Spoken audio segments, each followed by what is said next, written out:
जय सद्गुरुदेव, जय पच्चरणम। मेरे सद्गुरु की वाणी परम संत महात्मा यशपाल जी महाराज का प्रवृत्ति में निवृत्ति गृहस्थ धर्म का गीता सुधा भाष्य अध्याय 1 श्लोक 7 व 8।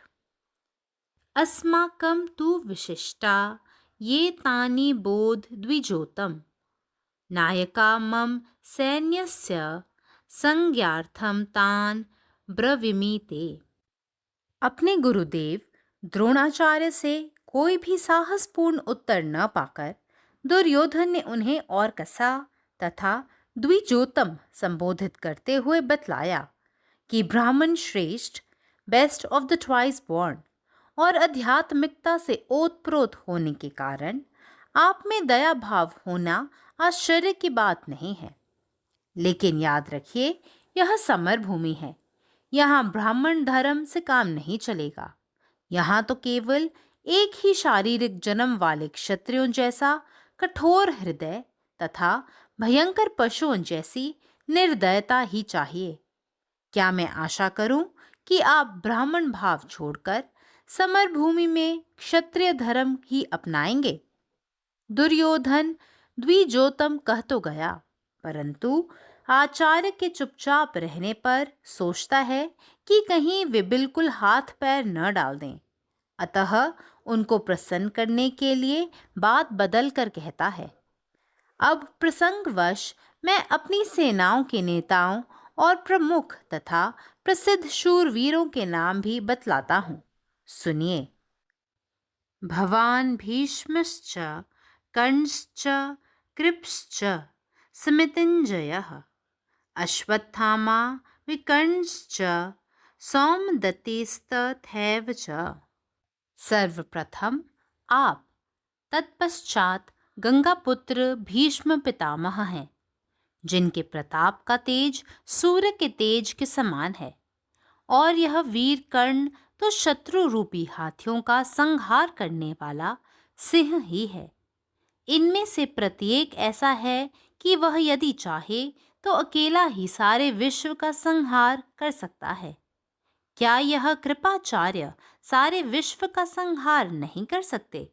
और देखिए, यह वीर विकर्ण है और यह उधर अश्वत्थामा है, जिसकी धाक स्वयं सर्वविध्वंसक काल भी मानता है, तथा सोमदत्त के पुत्र भूरिश्रवा आदि बहुत से ऐसे वीर हैं जिनके सामर्थ्य की माप स्वयं ब्रह्मा के किए भी नहीं हो सकती।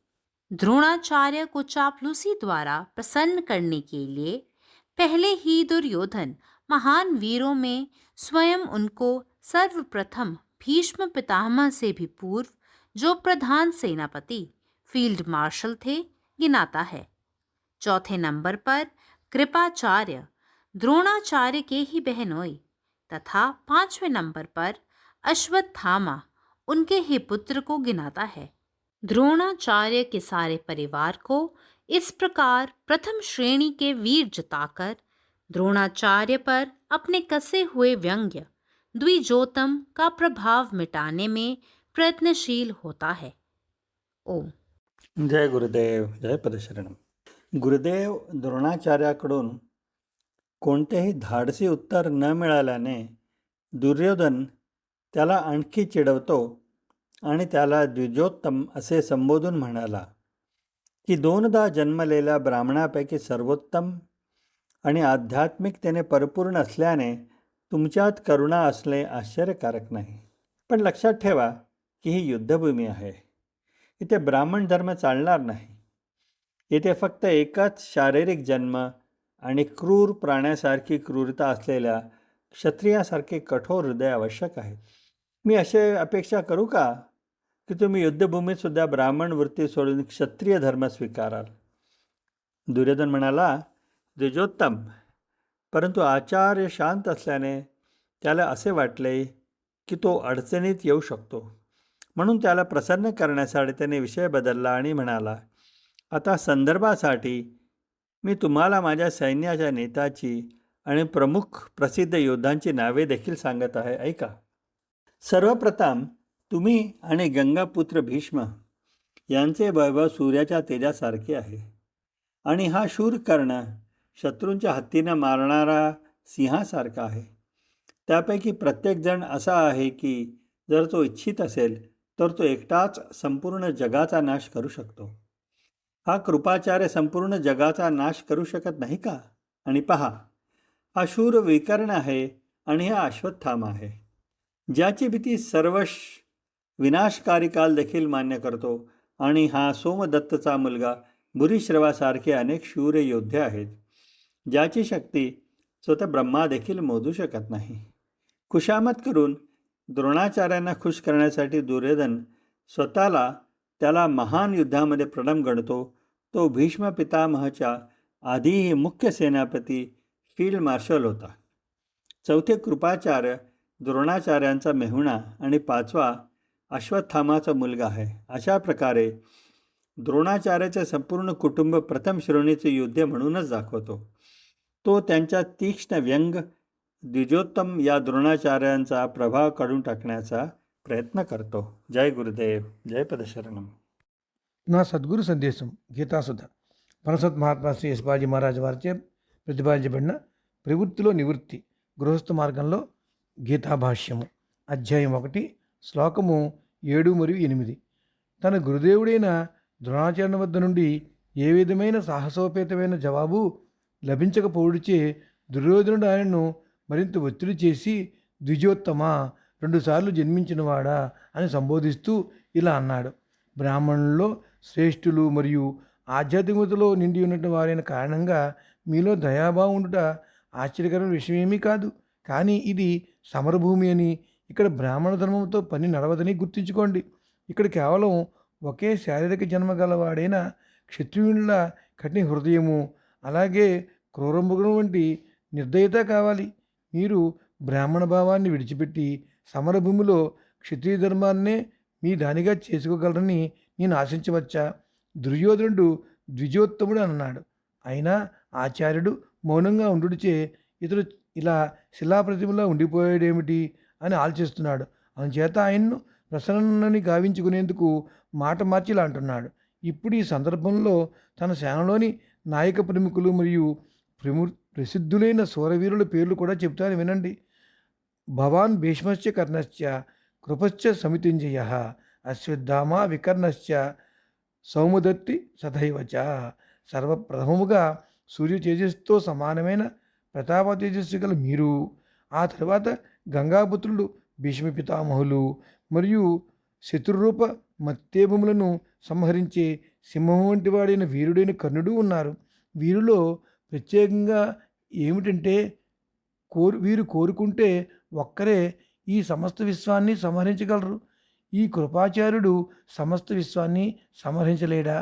ఆ వీరుడు వికర్ణుని మరియు ఇటు పక్కనున్న అశ్వత్థాముని చూడండి.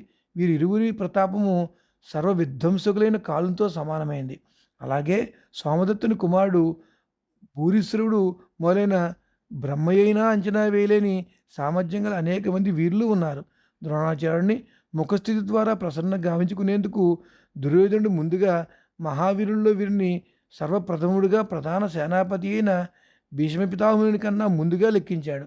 4వ స్థానంలో కృపాచార్యుడు అంటే ద్రోణాచార్యుని బావగారు, 5వ స్థానంలో వీరి కుమారుడైన అశ్వత్థామను లెక్కిస్తున్నాడు. ద్రోణాచార్యుని పరివారం అంతటినీ ఈ ప్రకారంగా ప్రథమ శ్రేణి వీరుల్లో జోడించి ద్రోణాచార్యునిపై ద్విజోత్తమ అని వ్యంగ్యంగా మాట్లాడిన మాటల యొక్క ఒత్తిడి ప్రభావాన్ని తొలగించేందుకై దుర్యోధనుడు ప్రయత్నిస్తున్నాడు. పరమాత్మ మీరే ఉన్నారు, మీ ఇష్టమే నెరవేరాలి. జై సద్గురుదేవ్, జై పద ശരണം. സദ്ഗുരുവിൻ്റെ സന്ദേശം.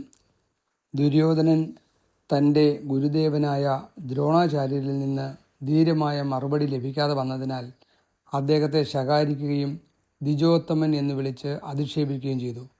2 ജന്മങ്ങളുള്ള ബ്രാഹ്മണരിൽ ഏറ്റവും മികച്ചവനും ആത്മീയത നിറഞ്ഞവനുമായ നിങ്ങൾക്ക് കരുണയുള്ളതിനാൽ അതിശയിക്കാനില്ല.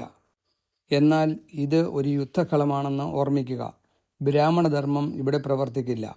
ഒരു ശാരീരിക ജനനവും ക്രൂരമൃഗങ്ങളെപ്പോലെ ക്രൂരതയും മാത്രമുള്ള ക്ഷത്രിയരെ പോലെ കഠിനഹൃദയമുള്ള ഒരാളെ മാത്രമേ ഇവിടെ ആവശ്യമുള്ളൂ. യുദ്ധക്കളത്തിൽ നിങ്ങൾ ബ്രാഹ്മണ മനോഭാവം ഉപേക്ഷിച്ച് ക്ഷത്രിയധർമ്മം സ്വീകരിക്കുമെന്ന് ഞാൻ പ്രതീക്ഷിക്കണോ? ദുര്യോധനൻ ചോദിക്കുന്നു.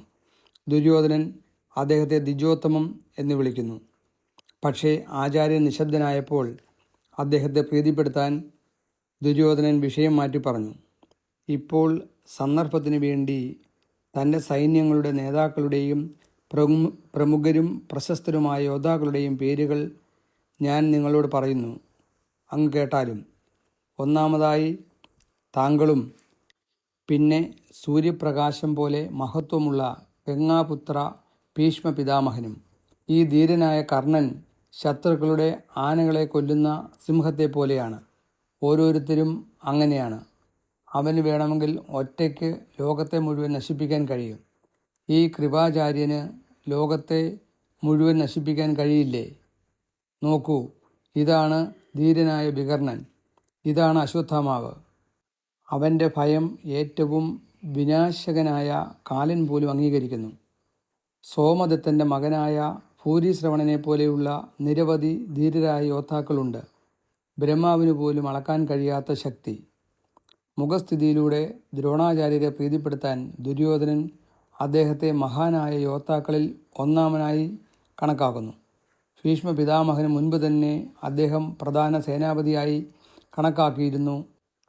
4-ാം സ്ഥാനത്ത് കൃപാചാര്യനെയും 5-ാം സ്ഥാനത്ത് അശ്വത്ഥാമാവിൻ്റെ മകനെയും, അങ്ങനെ ദ്രോണാചാര്യരുടെ മുഴുവൻ കുടുംബത്തെയും ഒന്നാം തരം യോദ്ധാക്കളായി കാണിക്കുന്നതിലൂടെ ദ്രോണാചാര്യർക്ക് നേരെ ദുര്യോധനൻ നടത്തിയ മൂർച്ചയുള്ള ആക്ഷേപഹാസ്യമായ ദ്വിജോത്വം എന്ന പരാമർശം ഇല്ലാതാക്കാൻ ദുര്യോധനൻ ശ്രമിക്കുന്നു. പരമാത്മാവ് നീ തന്നെ, നിന്റെ ഇഷ്ടം പൂർണ്ണമാകട്ടെ. जय सद्गुरुदेव, जय पदशरण। अपन गुरुदेव द्रोणाचार्य सँ साहसपूर्ण उत्तर नहीं पाबि कऽ दुर्योधन फेर हुनका पर कटाक्ष करऽ लगलनि आ द्विजोत्तम कहि कऽ हुनकर ब्राह्मणत्व पर व्यंग कयलनि। ओ कहलक, हे ब्राह्मण श्रेष्ठ, अहाँ ब्राह्मण छी, आध्यात्मिकता सँ ओतप्रोत छी, तैँ अहाँक हृदय में दया भाव होयब स्वाभाविके बात अछि। मुदा स्मरण राखू जे ई समर भूमि छी, एतऽ ब्राह्मणत्व नहीं क्षत्रियत्व चाही। एतऽ कोमलता सँ काज नहीं चलत। एतऽ तऽ केवल क्षत्रियक कठोरता आ पशुवत निर्दयता चाही। हम अहाँ सँ ई आस राखि सकैत छी कि जे अहाँ ब्राह्मणत्व छोड़ि क्षत्रिय धर्म स्वीकार करब आ रणभूमि में क्षत्रिय जकाँ युद्ध करब। दुर्योधन हुनका द्विजोत्तम कहि देलकनि, मुदा जखन आचार्य चुप रहला तऽ ओकर मोन में संशय उठल जे गुरुदेव अपन हाथ पैर नहीं समेटलथि। तैँ डरा कऽ ओ बात घुमा देलक। कहलक, ठीक अछि आचार्य, आब अहाँके हम अपन सेना में उपस्थित प्रमुख वीर सेनानायक सभक नाम सुनबैत छी। प्रथम स्थान पर अपने स्वयं छी। तत्पश्चात छथि गंगापुत्र भीष्म पितामह, जिनकर तेज सूर्य के समान प्रखर अछि। आर देखू ई कर्ण, जे शत्रु रूपी गजराज सभक संहार करयवला सिंह समान अछि। ई सब एहन वीर छथि जे चाही तऽ असगरे समस्त पृथ्वी के ध्वंस कऽ सकैत छथि। की कृपाचार्य, जे अहाँक बहनोई छथि, ओ विश्वक संहार करबाक सामर्थ्य नहीं राखैत छथि? एतऽ विकर्ण छथि, ओतऽ अश्वत्थामा, जिनकर भय स्वयं संहारक देवता कालो के होइत छनि। आर बहुत वीर सब छथि, जेना भूरिश्रवा, सोमदत्तक पुत्र, जिनकर सामर्थ्यक माप स्वयं ब्रह्मा नहीं कऽ सकैत छथि। दुर्योधन गुरुदेव के प्रसन्न करबाक हेतु हुनकर गिनती भीष्म सँ पूर्व कयलनि, जाहिसँ हुनकर गौरव बढ़य। फेर गिनौलनि कृपाचार्य के, हुनकर बहनोई, आ तकर बाद अश्वत्थामा, हुनकर पुत्र। सबके गिना कऽ द्रोणाचार्यक परिवारक गौरव बढ़ौलक, जाहिसँ द्विजोत्तम कहि कऽ जे कटाक्ष केने छल ओकर टीस धूमिल भऽ जाय। अखिल भारतीय संतमत सत्संग, पंजीकृत दिल्ली, मुख्यालय B20 CC colony, Rana Pratap Bagh के सामने, दिल्ली। सत्संग आश्रम संत यशरूप तपोभूमि परिसर, अनंगपुर, जिला फरीदाबाद, हरियाणा।